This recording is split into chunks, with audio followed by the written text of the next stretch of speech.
Good afternoon, everyone. Thanks for joining. This is Pecan Street's Federal Funding Seminar for Environmental Justice Organizations. We're going to give folks just a minute or two to join, and then we'll kick things off. So hang tight for just a second.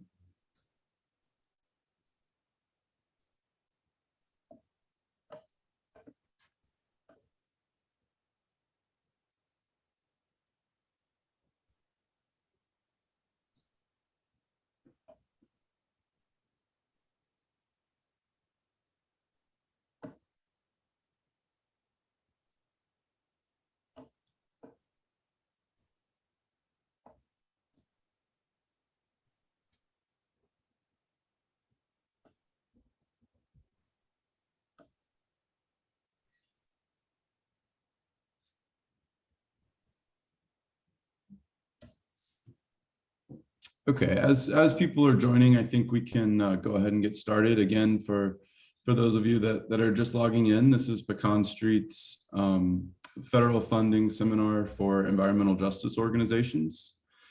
Just a couple of quick housekeeping items before we get started. We're going to have the presentation run for about half an hour, and then we're going to try and reserve as much time at the end as possible for Q&A.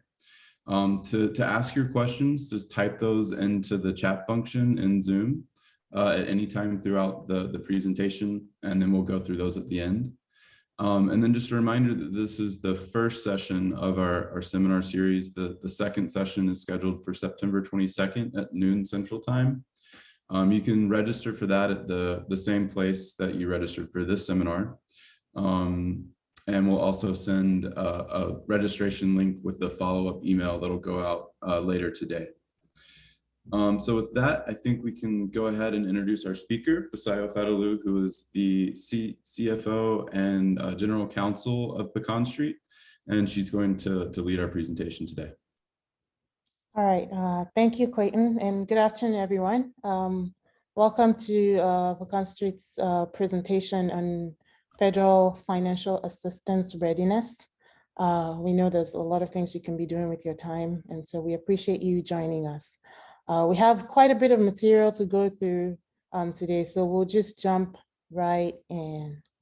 The target audience for this presentation is nonprofit organizations in the environmental justice space that have limited experience engaging with the federal government as a source of funding. So the newbies, nascent entities. Our objectives are three prongs. First, to provide information and point you to sources of useful information on federal financial assistance readiness. We also want to empower, to provide, based on our experience, actionable insights and strategies to help organizations like yours looking to explore federal funding opportunities. And the third objective, hopefully, is to provide support to help organizations in our ecosystem with context for seeking, and if you can't seek it on your own, for identifying how to hire the necessary assistance to fill the gaps towards exploring federal funding opportunities. This presentation is going to be structured in two parts. The first part will cover the fundamentals of accessing federal funding. And the second part will cover preparing the application package and award readiness. So the first part, I would just think about it like theory. And the second part will be like the practicals. So you get the fundamentals, foundational information that you need to understand things better later. And then we go deeper into the other sections. We may not be able to cover all of the slides today, and we'll move those to the next seminar, but we'll try to cover as much as is substantially informative. All right, so part one, fundamentals of obtaining federal financial assistance. We start with basic terms, basic sponsor terms. By sponsor, we mean the federal government. So what do you need to know to just start this process? What are we looking for? First term is federal financial assistance.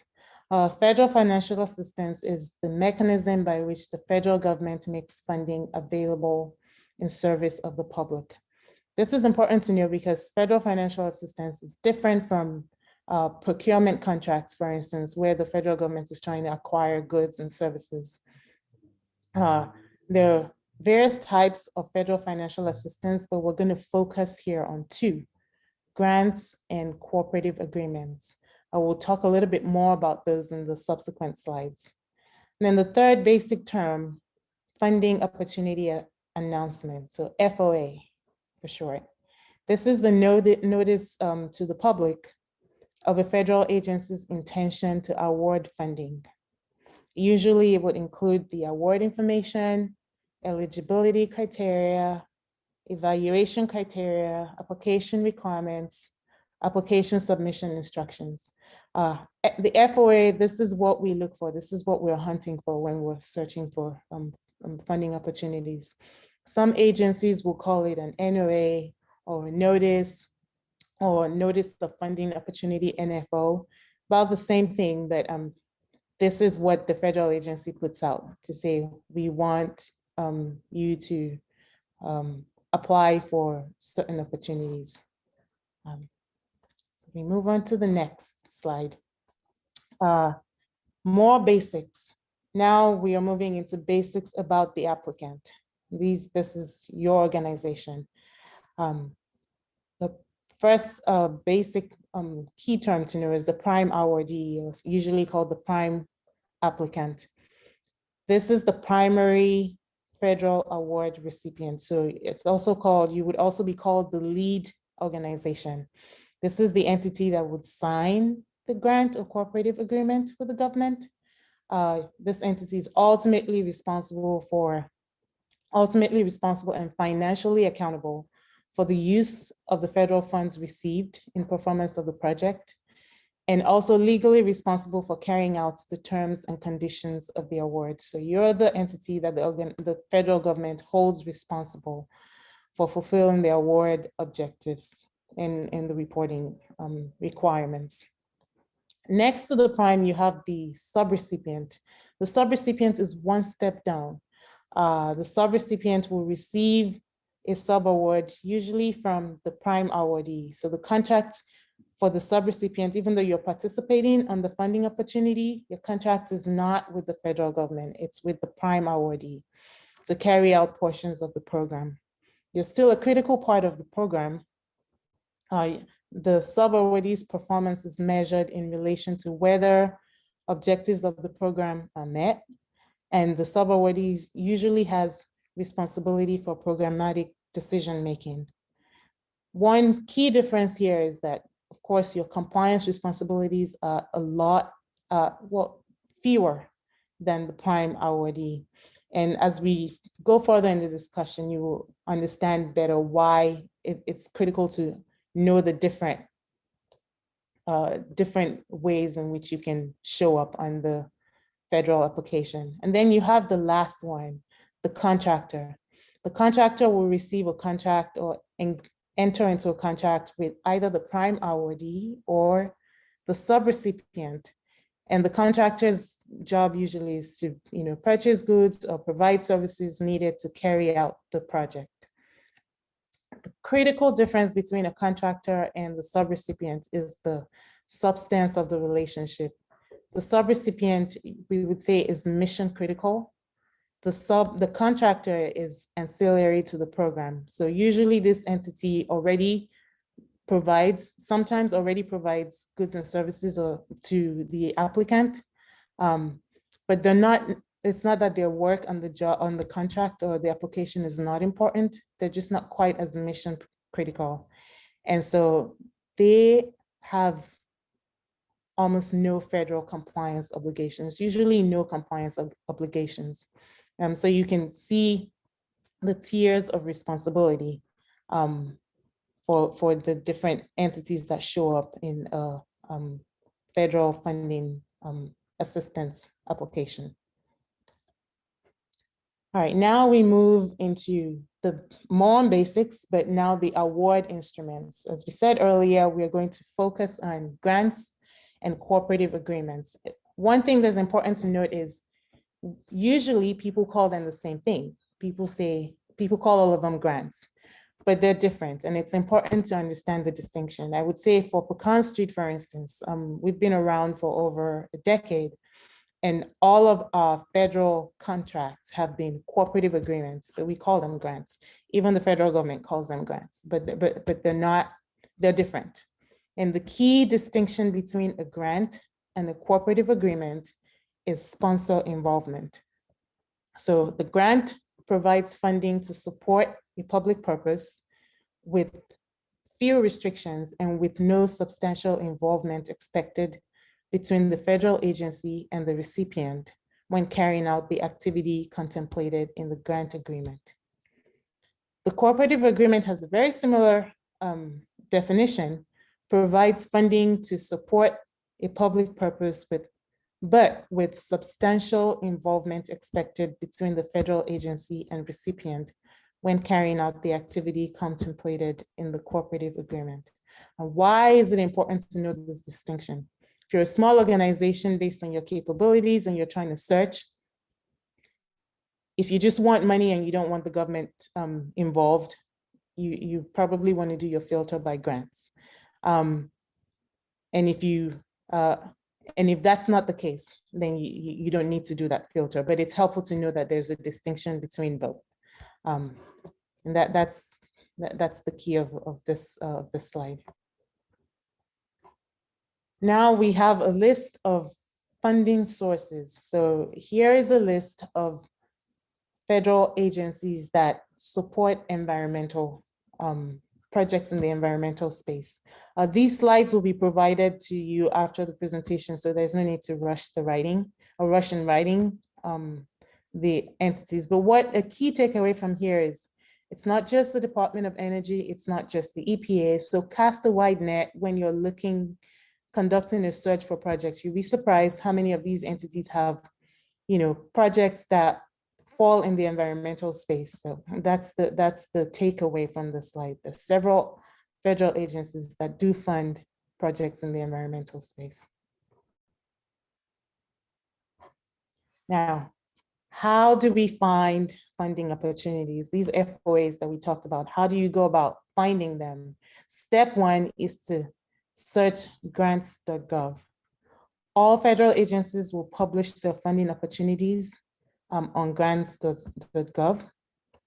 Some agencies will require that you submit your application and communicate with them only via grants.gov. So to start this process at all, set up an account on grants.gov. There are videos there are how to frequently asked questions to help you if you have any questions in getting things set up. Some agencies, for instance, the Department of Energy, will just post a notice on there, but you would have to go to their website to submit applications. But the benefit of grants.gov is it's a useful one-stop shop for conducting multi-agency FOA searches. Like we said previously, multiple entities fund environmental projects. So if you want to search for multiple entities in one stop, that's where to go. Grant.gov is where to go. And you can also set it up to receive email alerts or notices. So I highly recommend that's the starting point. And here is just a screenshot of what it looks like. Here's a search, opportunities, like we talked about what the funding instruments, so you can sort by grants or cooperative agreements, by eligibility, by agency.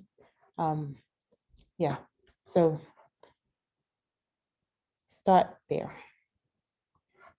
Now, now that we've gone over the basics, we move on to, now you're preparing for applying, preparing the application package, and then getting ready for, to take in an award.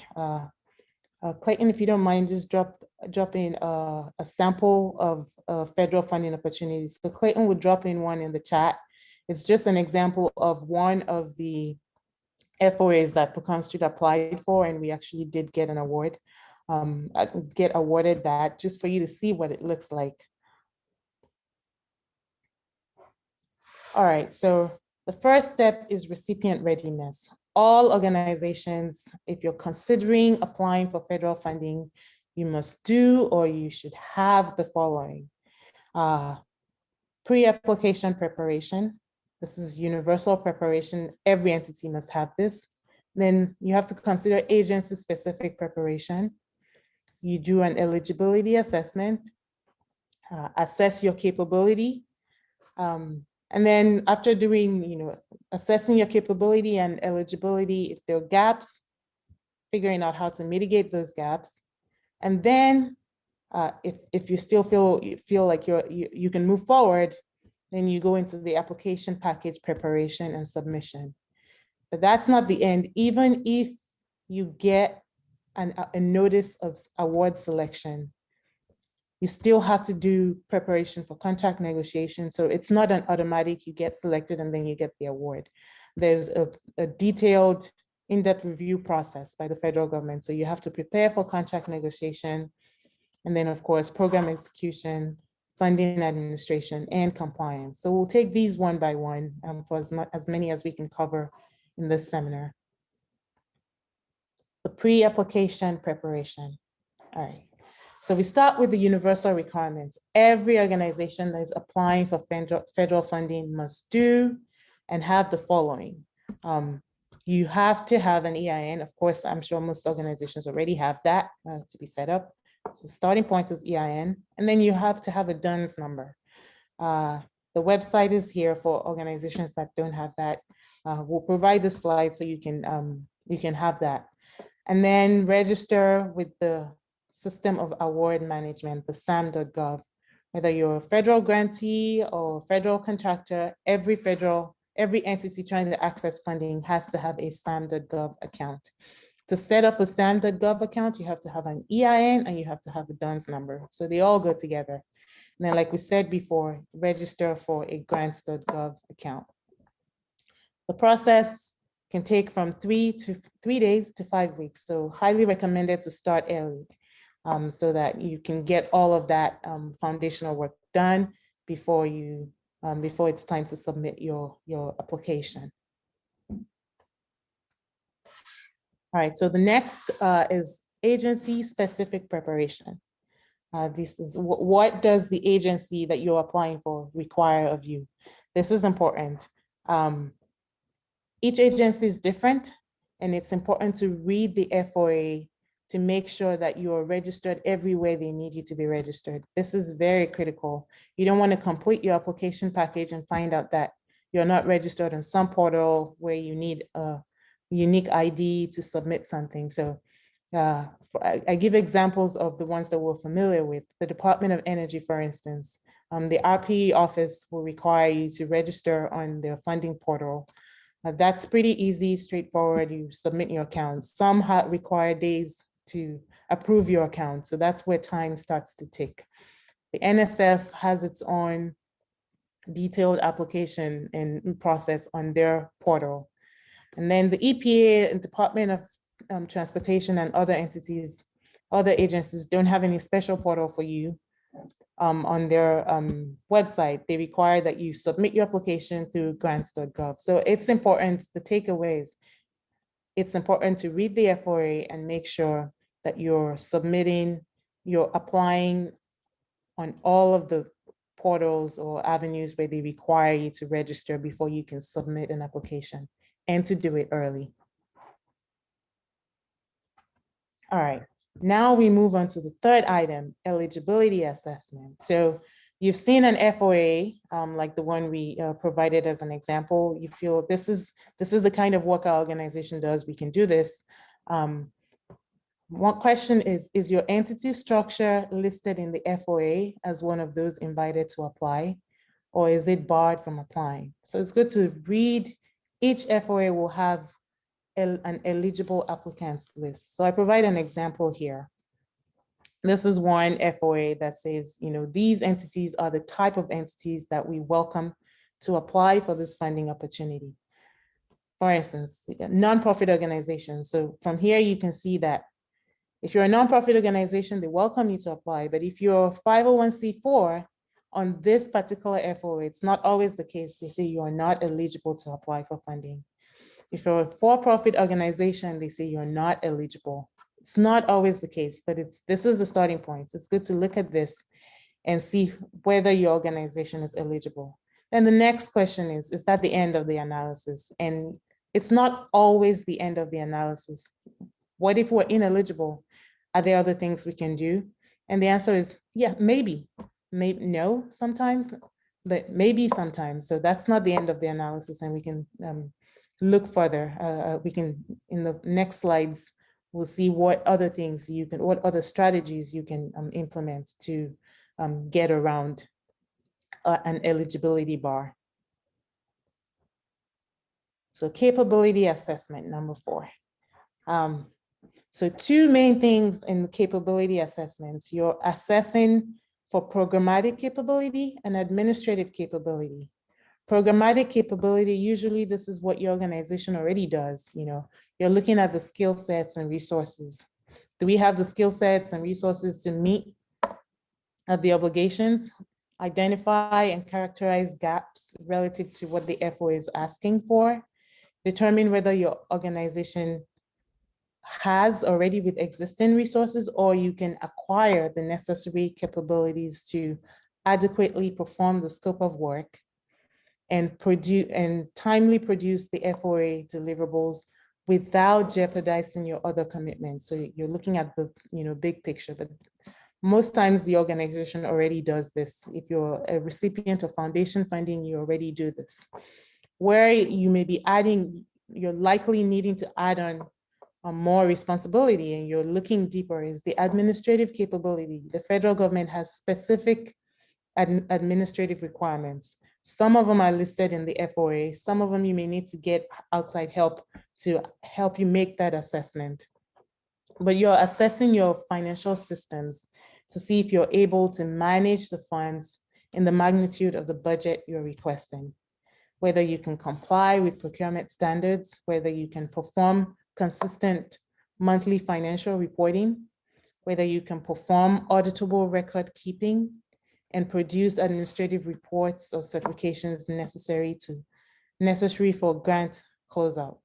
The point here is, are you able to meet the federal standards with your existing resources? So for instance, if the largest budget you've ever handled is $100,000, and you're trying to apply for $750,000, can your systems handle that? And can your systems produce the reports that are required in the FOA? So that is key it's key to make that determination before you even start the application process. All right, so what if you do this assessment and you find out that we're not capable?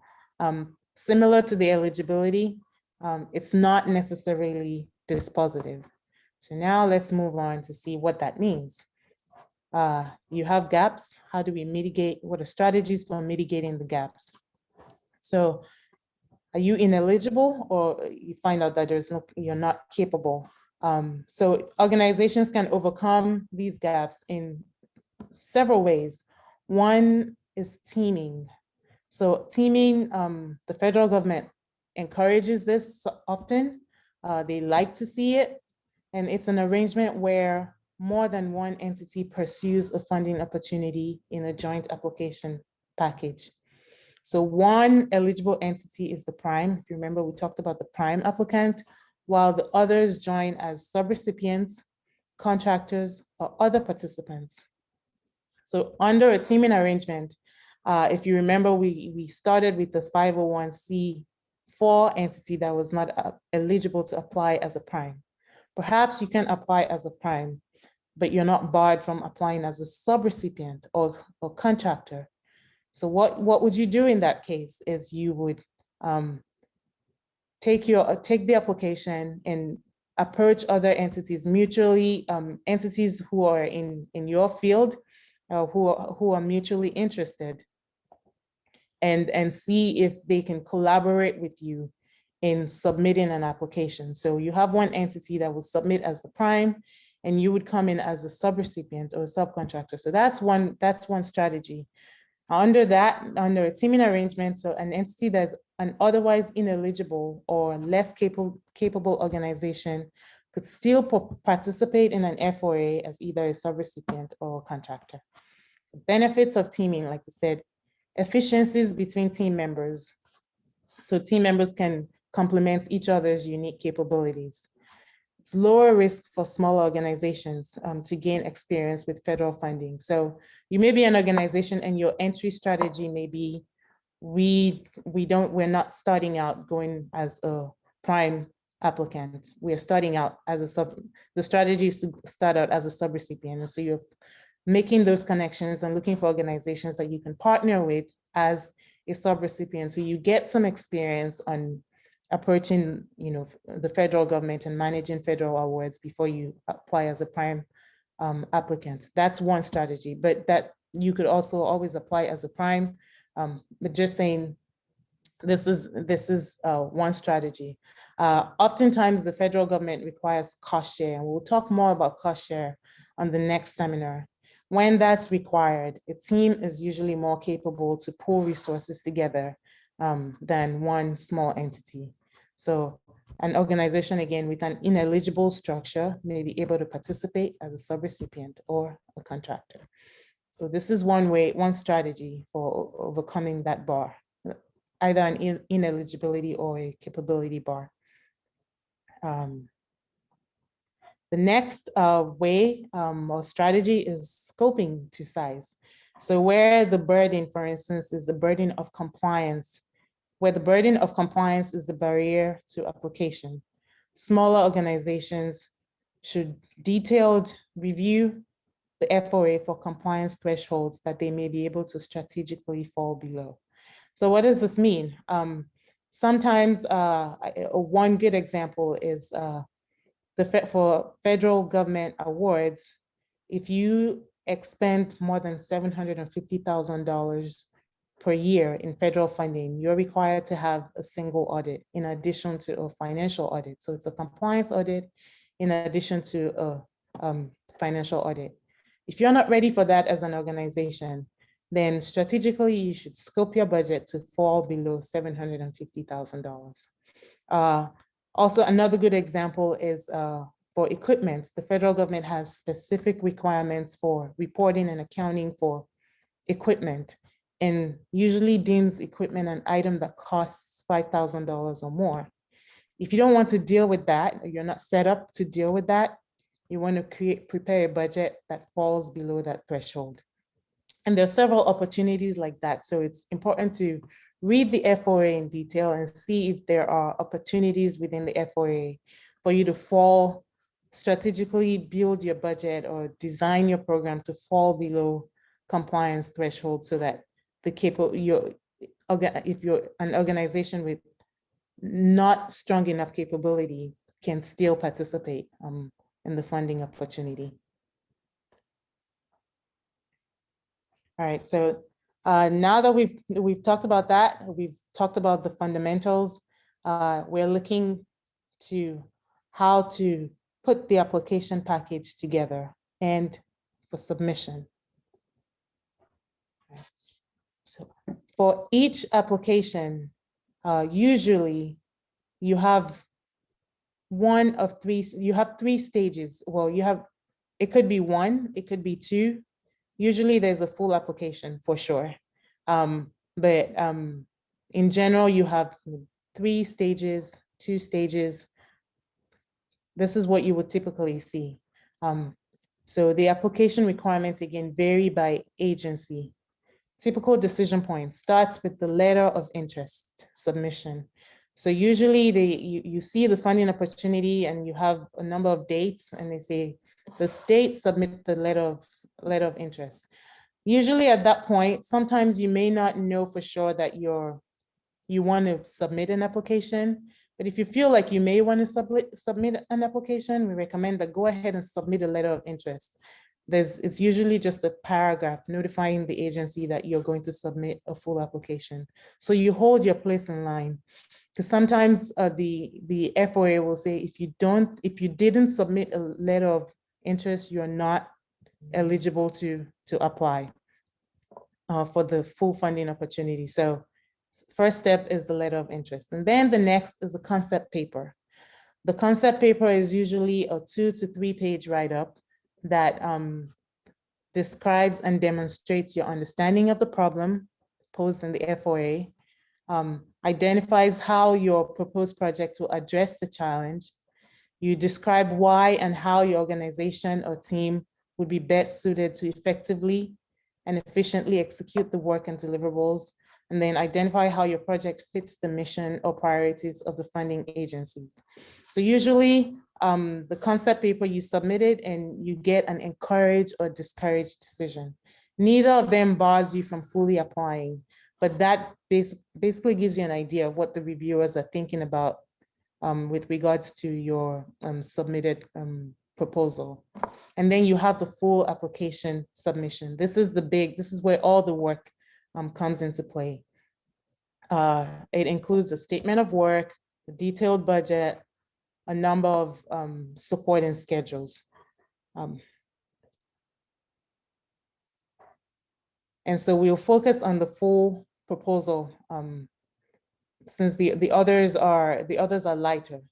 The full proposal, to prepare a full proposal, it's critical to read and reread the FOA specific requirements and prepare your full proposal with the reviewer in mind. Each awarding agency by law is required to review and assess each application to determine 3 things at minimum. They're looking at other things, but by law, they're required to look at: is the applicant eligible for the specified program? Are the costs and activities in the application, are they allowable, allocable, necessary, and reasonable? And we'll talk about those later, probably in the next seminar. And they're assessing whether the applicant possesses the responsibility, financial management, fiscal integrity, and financial capability to administer federal funds adequately and appropriately. And we'll talk about those again in the next seminar. But yeah, so we'll stop at full proposal, but here is an example of a DOE full proposals components, Department of Energy full application components. These are the components and their subcomponents there. But what is important to point out here is, and I'll move this here. This is what the prime awardee is required to put together. If you were a subrecipient partnering with this prime awardee, all you would need to put together is item number 7, your budget. Item number 8, disclosure of lobbying activities, if applicable. And item number 10, letters of commitment, if applicable. And that would be your part of the application. You would be supporting the prime applicant in the technical volume and some of these other items, but they would not be your responsibility. If you're a contractor, all you would need to do is just submit a price quote and not be responsible for any of the items here. So this is just an example, pulling all of the information we've talked about together when we come to the application phase. So I will pause here for questions.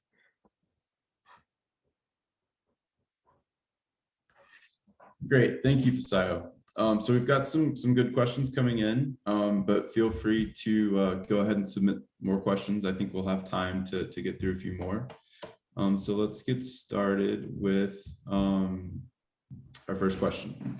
Do you have to be a US-based nonprofit to apply for grants, or can nonprofits from other countries such as Canada qualify? That's a good question, and it depends. So usually when you pull the FOA, where we looked at the list, the eligibility list, you would see where they would say foreign entities cannot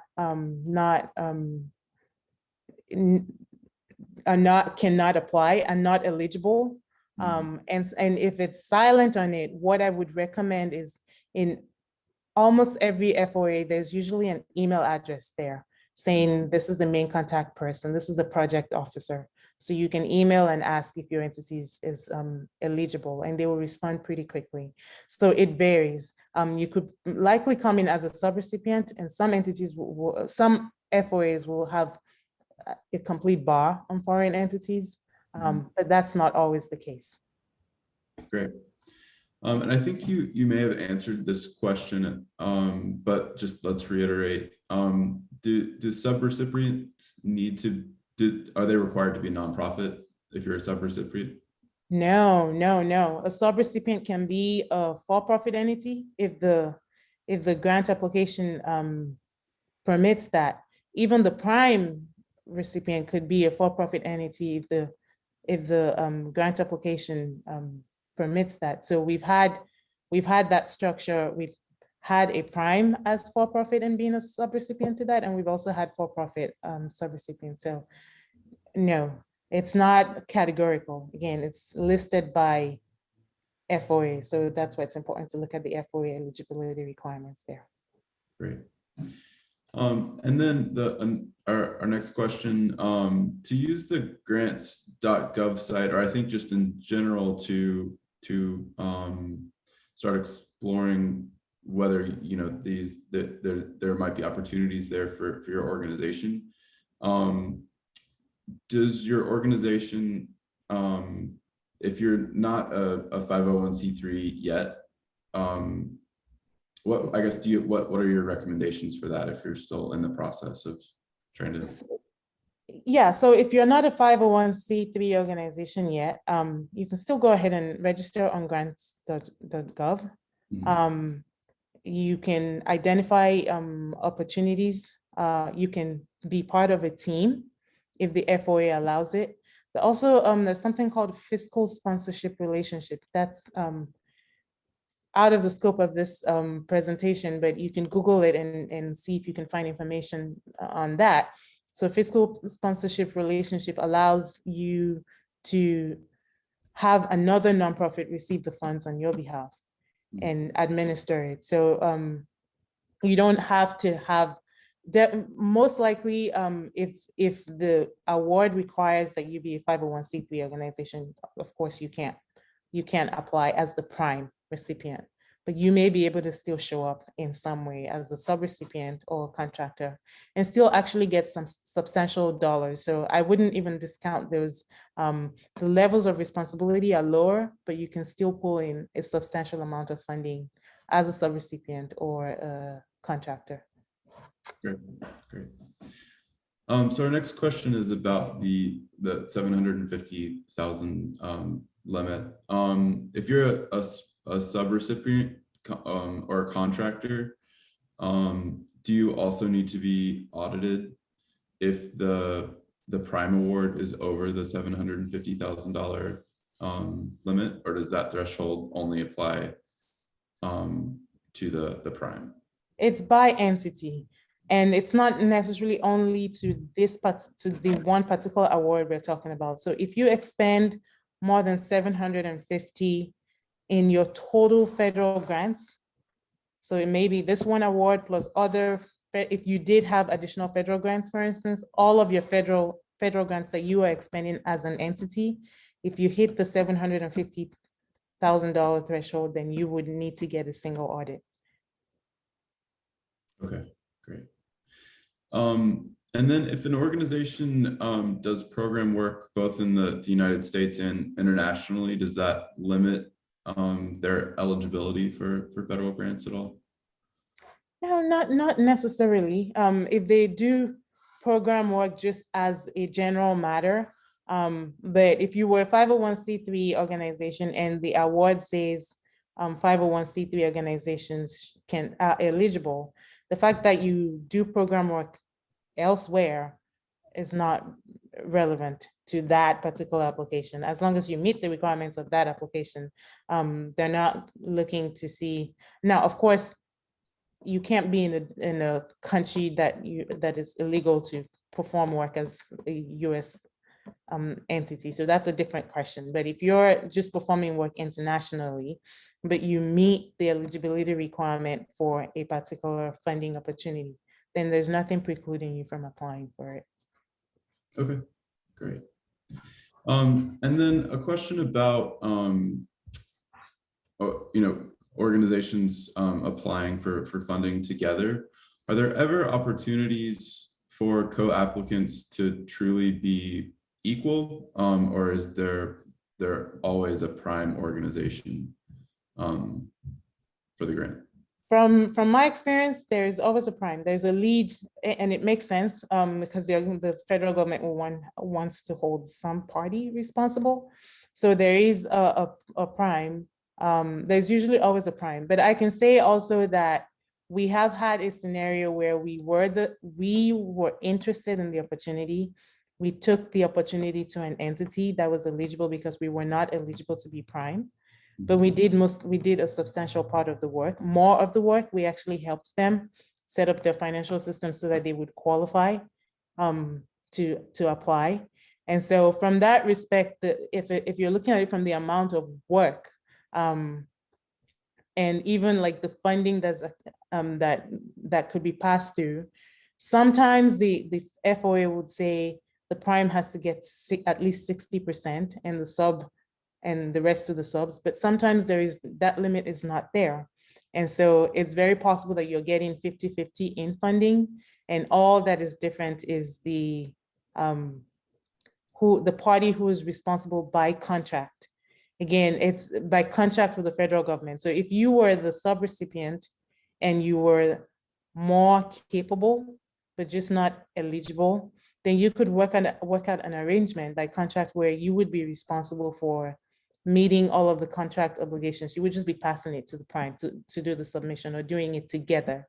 But from the government's point of view, they would be holding the prime responsible.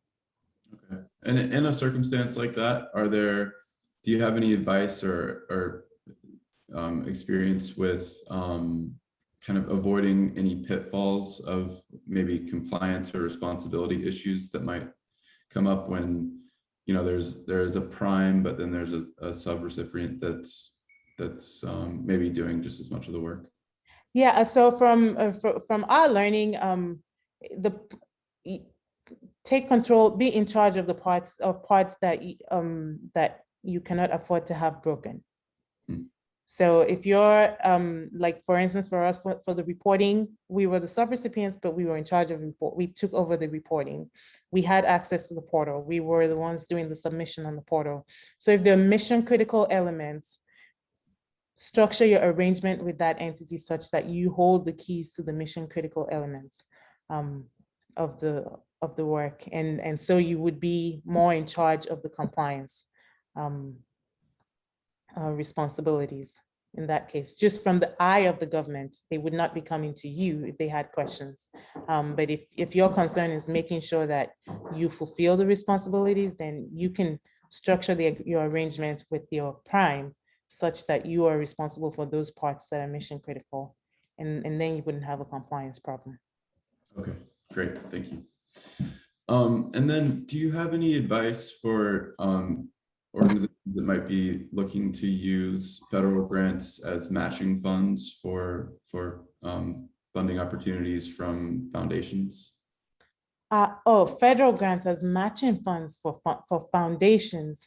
So yeah, so there's no, I mean, it depends on the foundation. There's no preclusion in that way. Of course, federal grants as matching funds for other federal funding, there is a preclusion in that sense.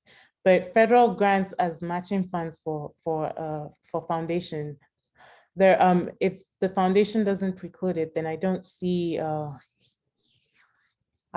any preclusion there. So I'm not sure what the question. Maybe you can clarify a little bit more what you need by way of recommendation in that sense.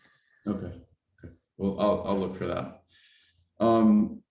And then a question that I think Suzanne answered in the chat, but just so everyone sees it, what was the compliance threshold for the dollar amount for equipment?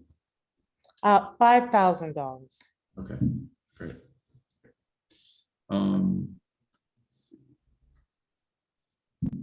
And then can you explain a little bit in a little bit more detail what a cost share is?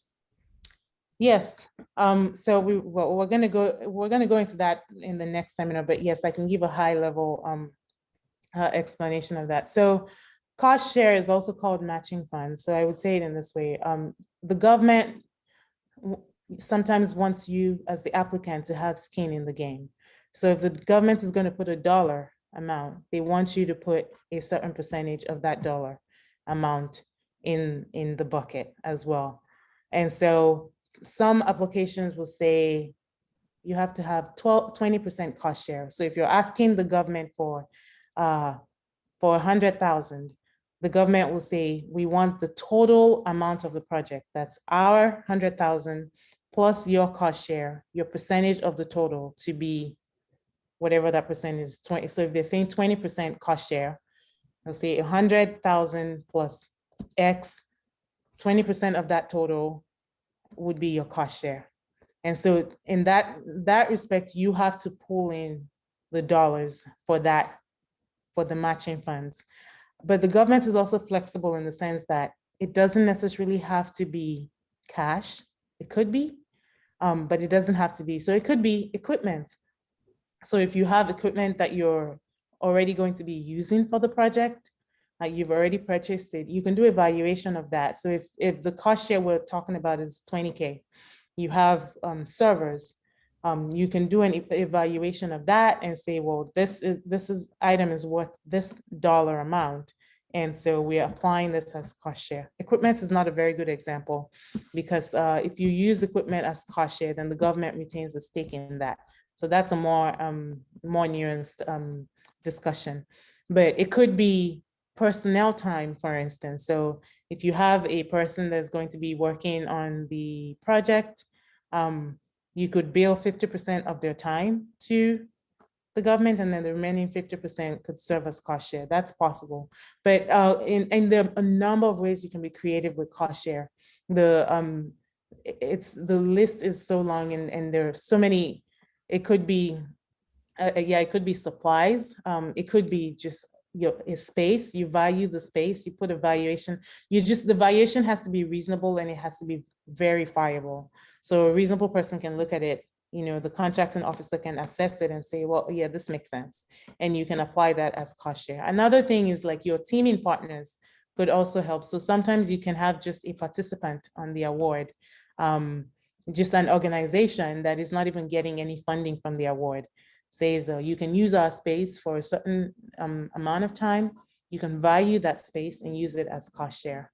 The city sometimes, the universities, if you're in Austin, for instance, you have entities in your domain, in your area, that may be able to supply cost share by just in-kind items that then are valued and can be added to the application as cost share. I hope that answers the question. Yeah, I think so. That was really helpful. And then a question about at what point an organization might need to start thinking about getting an independent financial audit? Is it related to the size of the organization's budget or the amount of funding received from federal funds or just in general? Perhaps the size of your budget. So, I'm more conservative. So I would say I lean towards, as soon as you can, start getting those, even if you cannot get an audit, there are different levels of financial statements review. There's just the review and there's just an attestation. So you can get an independent entity to look at your financials, and it may not be at the audit threshold initially, but it's good to have an entity, an independent entity, just look at it and kind of just set you up in the right direction.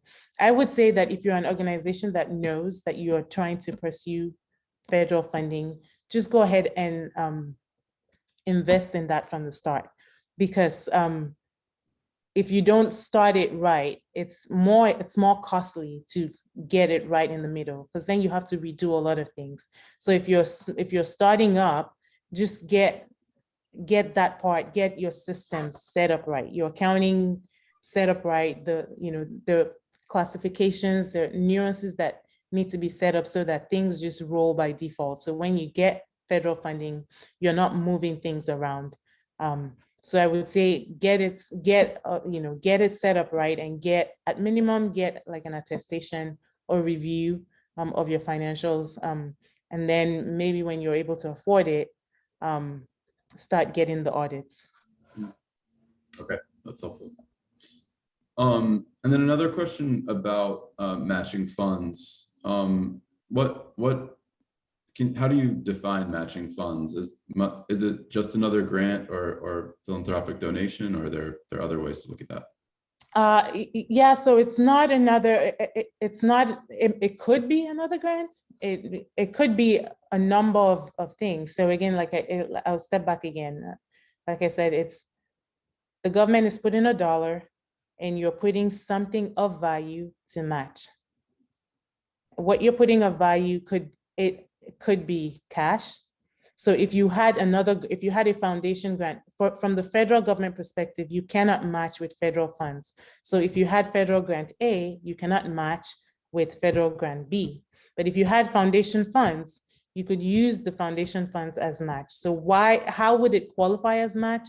It has to be for performing that work for that project. So if you had foundation funds if your application is to deliver tables and your foundation funds are for equipment or for something else to deliver chairs or something, then you're not in the same world. But if your application is to make tables and deliver tables and your foundation work is to make tables and deliver tables, then you can apply that. So you're not giving the government money. You're just saying that when you're reporting to the government, this amount of money is being used to perform the same work, and you just value it and say this is our share to this bigger scope of work. Does that make sense? It does. Yeah. Thank you.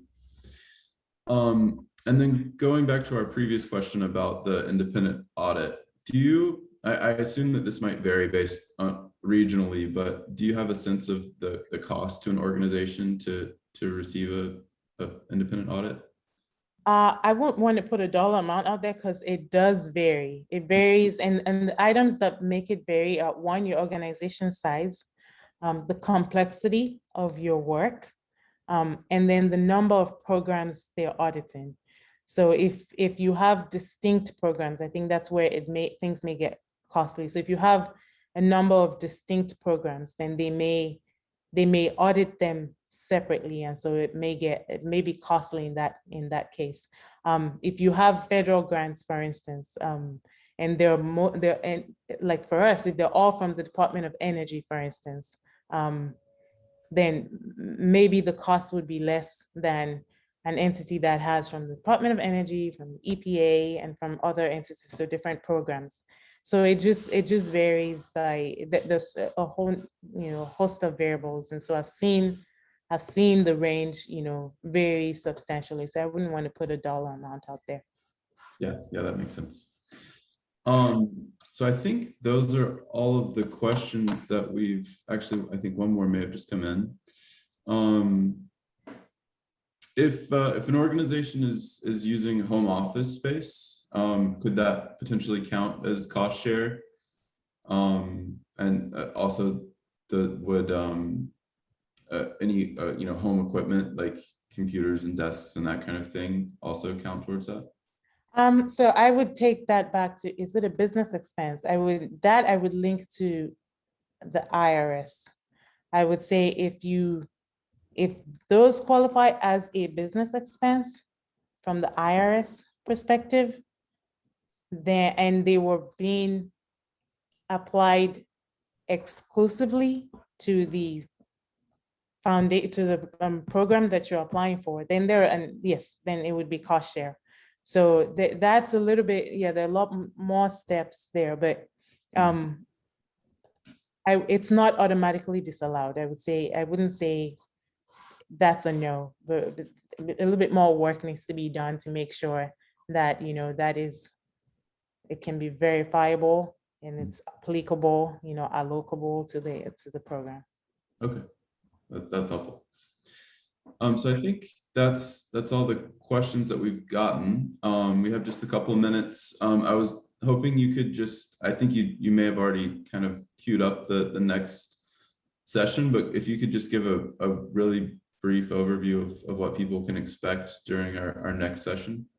Yes, so for the next session now, we're going to be going through organizing your materials for the award and actually going into the practicals now. How do, not for the award, excuse me, for the application. So after we've made all of these determinations, you're ready to apply. What are the steps that you need to, what materials do you need to put together? We won't go in as much into the narrative because your organizations are used to that, but then we would be talking about the budget and would be talking a lot more about cost share and what are they reviewing for from the administrative part. We talked about fiscal integrity and fiscal management and fiscal administration. We'd be going more in depth into what does that mean and looking at examples of that. And then we will be looking at, you know, other key terms. And from there also we'll go past submission. After you submit, what are you supposed to be doing in that window? Or when you're selected, what do you do? Because the real work actually starts there between selection and when you start the work. Award negotiation is quite tedious. So what do you do in that period and what are you putting together? So that's what we'll be covering in the next session. And I would also say we welcome questions.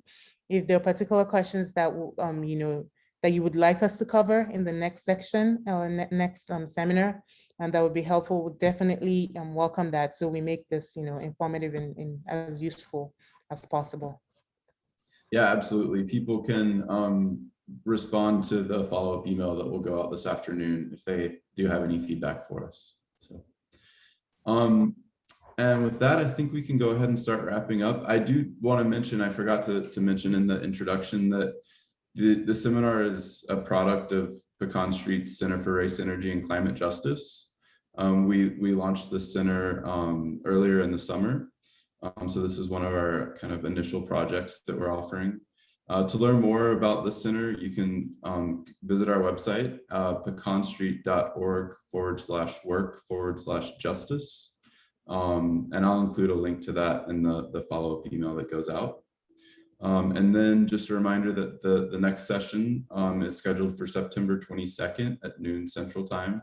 You can register for that at the same place that you registered for this section. And then the registration link will also be in the follow-up email.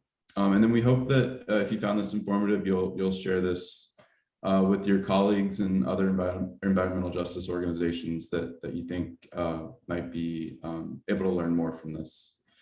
So with that, just want to thank everyone for joining, and thanks Fisayo for such a great presentation. And we will hopefully see you all on September 22nd. Thank you, Clayton, and thanks everyone. Thanks. All right.